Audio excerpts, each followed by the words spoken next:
Bonjour à toutes, on se retrouve pour ma première vidéo YouTube.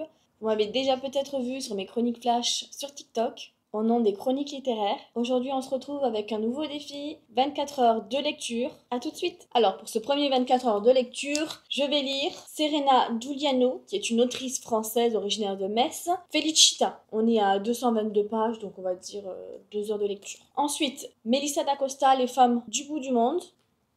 On est sur 470 pages, donc ça va le faire, je pense. Et bien entendu, la saga des 7 sœurs, le tome 3 et le tome 4, la sœur de la tempête et la sœur à la perle. J'ai hâte de finir cette saga pour arriver à Passal. Cet tome tellement mystérieux, il m'a happé, j'adore. On s'installe confortablement, je vais commencer à mettre le minuteur. 24 heures, est-ce que vous êtes prêts? On y va. Et c'est parti pour 24 heures de lecture. On commence par Felicita, un bouquin que l'on m'a offert. Je m'installe et on y va.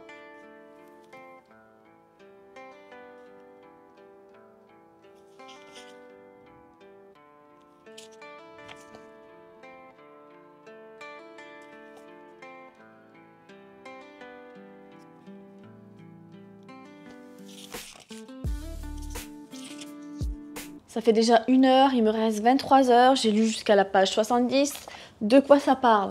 Valentina, une jeune entrepreneuse, son métier wedding planneuse. On la suit à travers son chagrin. Elle vient de perdre sa meilleure amie, Asura, qui a perdu la vie lors d'un accident de voiture. Elle laisse derrière elle sa petite fille d'1 an, Bianca, et son mari, Federico. On la suit au travers des aventures avec sa meilleure amie, où elle retrace ses meilleurs souvenirs. On reste quand même sur une petite romance assez nostalgique, assez triste tout de même. Voilà, et on continue.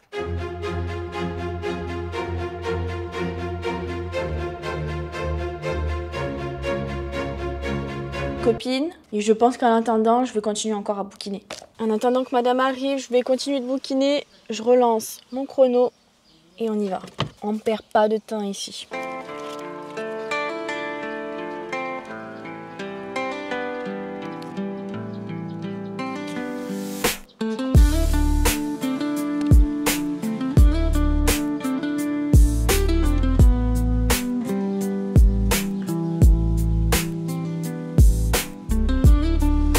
Je vais vous lire un petit passage que j'aime beaucoup. Avec Elise, ma meilleure amie, on passait quasiment toutes nos journées à la plage, de juin à fin septembre. J'avais l'impression d'avoir une vie presque normale, d'être une fille comme les autres. Car les gens se mettent la pression, font des régimes après le nouvel an, du sport et tout le toin-toin, juste pour le summer body. Mais la vérité, si tu veux mon avis, c'est qu'une fois sur le sable, tout le monde s'en fout du corps des autres. Parce qu'aucun de nos corps ne ressemble à un autre. Parce qu'on est tous trop occupés à lézarder ou à râler sur nos voisins de serviettes. C'est ça que j'ai adoré.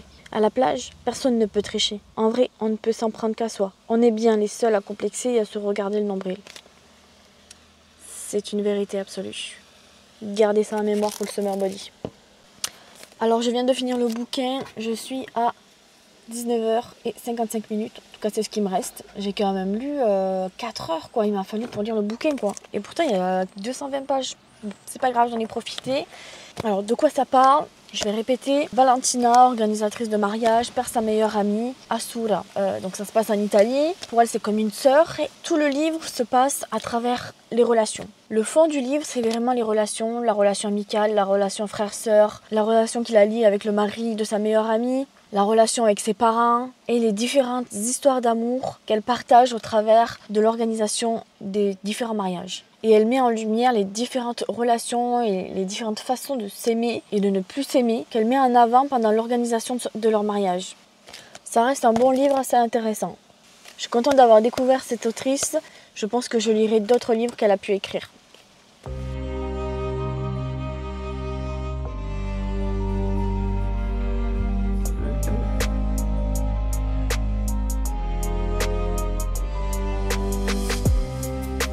On est le 2e jour de ma marathon lecture. Il est 10h45, il fait 21 degrés dehors. Je pense aller pouvoir bouquiner dehors un petit peu. Et je vais lire celui-ci de Melissa d'Acosta, Les femmes du bout du monde. On est à 470 pages. Hier, le livre de 220 pages, je l'ai lu en 4 heures. 4 heures, c'est beaucoup pour 220 pages. J'ai pris mon temps, j'ai quand même apprécié le livre. C'est le but quand même. Je pense que celui-là, je vais le lire en 8 heures. 8 heures, c'est peut-être beaucoup, je sais pas. Je vais m'acharner, je veux le finir aujourd'hui, c'est une certitude. Allez, je vous emmène avec moi. Je vais commencer à mettre le minuteur. Et on y va, C'est parti pour Mélissa d'Acosta.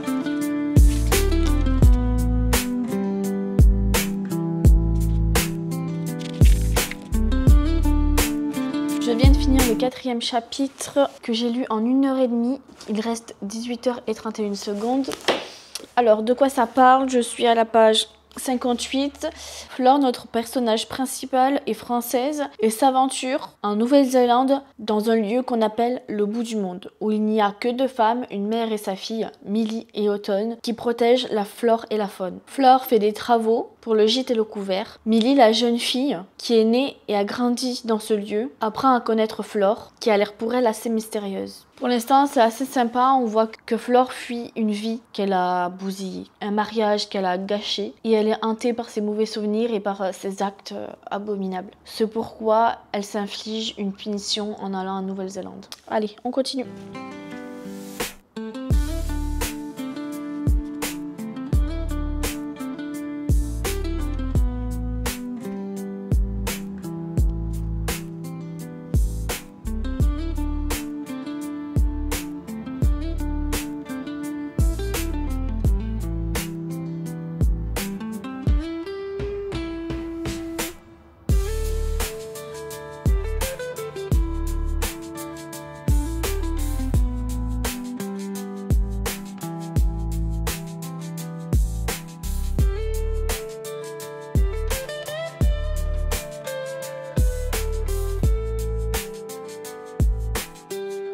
On se retrouve encore le lendemain. Jamais j'aurais cru que 24 heures lecture serait aussi dur. Hier, je me suis arrêtée à 200 pages. Enfin, il me reste encore la moitié en fait. Et le fait de rester assise tout le temps, même si je change de position, c'est super dur. Je comprends pas comment les autres font en fait. 24 heures lecture, c'est super dur. En tout cas, seule. Peut-être qu'accompagnée, ça serait peut-être moins difficile. On trouvait peut-être des petites activités, des petites pauses à faire ensemble.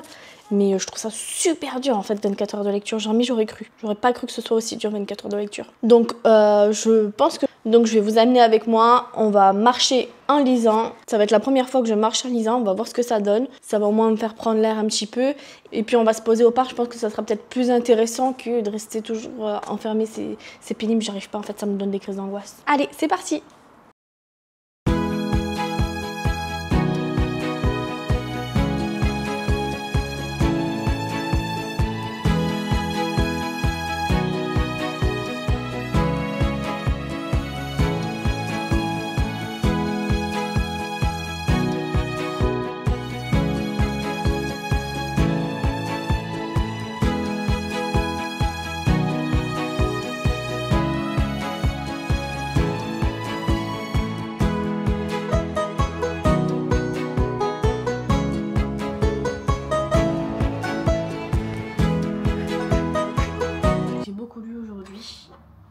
Il me reste 8h57. Il me reste à peine 60 pages. J'en suis là. Waouh. Waouh. Waouh. Mais quel dénouement. Je suis encore émue d'avoir lu toutes ces lignes. C'est vraiment merveilleux. Et ouais, tout ce que j'ai à dire, c'est les femmes du bout du monde. C'est vraiment les femmes du bout du monde. C'était juste magnifique. Je reviens au fait d'avoir lu en marchant. Je pensais que c'était difficile, mais en fait, pas du tout. Vraiment, c'est quelque chose que je vais refaire parce que sur un trajet que tu connais, ça passe, ça va, c'est bien. Et puis, en vrai, tu gagnes du temps et puis c'est sympa, j'aime bien. Les gens sont un peu curieux, j'avoue, qu'ils me regardent comme ça, marcher dans la rue en lisant. C'est un peu bizarre. Mais franchement, j'adore. J'adore. Je vais m'arrêter là pour voir et me reposer un petit peu. C'est vrai que 24 heures d'affilée, je crois que j'en suis pas capable et je m'en rends compte. Je recommencerai demain et j'aimerais bien continuer. Vraiment finir demain, mais ça m'étonnerait que je mette 9 heures à bouquiner. Mais je suis contente déjà d'avoir 2 livres, quoi, c'est sympa. Et je sais que demain, je pourrais commencer le 3e. Je suis quand même trop contente de l'avoir fait. On se retrouve le lendemain. Je viens de finir Mélissa d'Acosta, Les femmes du bout du monde. Waouh!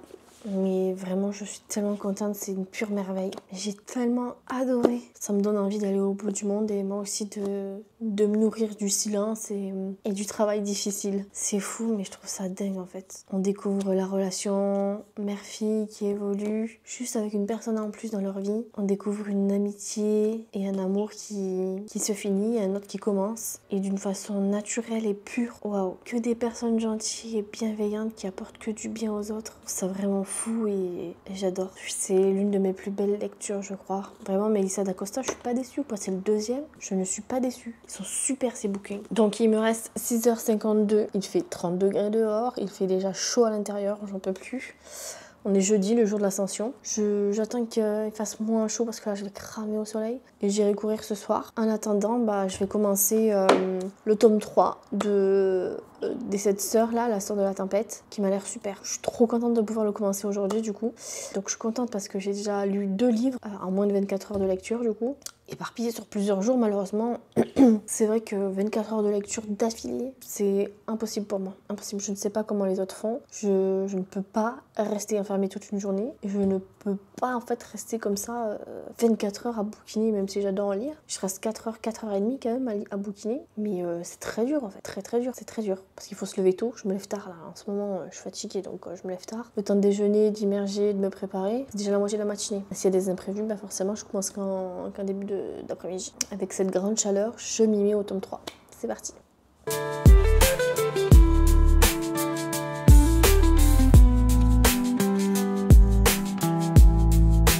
« 6, 5, 4, 3, 2, 1, 0 » Ça y est, j'ai enfin terminé les 24 heures lecture. Je suis contente de les avoir fait. Donc je les ai fait quand même en plusieurs jours. D'affilée pour moi c'est vraiment très très compliqué. J'y arrive pas, 24 heures d'affilée. J'y arrive pas. J'ai quand même fini le 29e chapitre. Donc il me reste à peu près 350 pages à finir. Voilà, j'en suis ici. Vraiment super intéressant. Bon, évidemment, la saga des 7 sœurs, je ne suis pas déçue, je connais. On est au 3e tome. La sœur de l'ombre, Star, la 3e sœur, vit dans l'ombre de sa sœur Cécée, qui est toujours en retrait dans sa vie, très discrète. Et à la mort de son père, elle commence à suivre les traces de son passé. Et elle se retrouve dans une librairie. Je l'imagine dans un style victorien, assez chaleureux, très doux. C'est un lieu clé où va s'entremêler rencontres avec le passé et le présent. Elle découvre des lettres, des journaux ou des histoires d'amour complexes, des triangles amoureux, des amours interdits. On reste vraiment en haleine face à toutes ces péripéties et où on voit réellement l'évolution de la norme de la société du 19e siècle au 21e. On remarque qu'au 19e siècle déjà, des femmes sont déjà précurseurs dans leur société où elles sortent des normes, des dictates de la société. Je suis contente d'avancer sur ce défi et d'avancer sur mes lectures parce que oui, ma pile à lire est énorme. C'est la taille de ma bibliothèque. Et le but est de m'affranchir de tous ces bouquins avant la fin de l'année. J'aimerais vraiment tous les lire pour ensuite soit les offrir, soit les revendre sur Vinted ou ailleurs. Et pouvoir en avoir encore de nouveaux. C'est vraiment un cycle sans fin, on ne s'arrête plus. Voilà, je vous remercie de m'avoir suivi. Et j'espère que cette première vidéo vous a plu. En tout cas, ce défi, je l'ai beaucoup aimé. Et on se retrouve peut-être pour de nouvelles aventures. Bisous, bisous!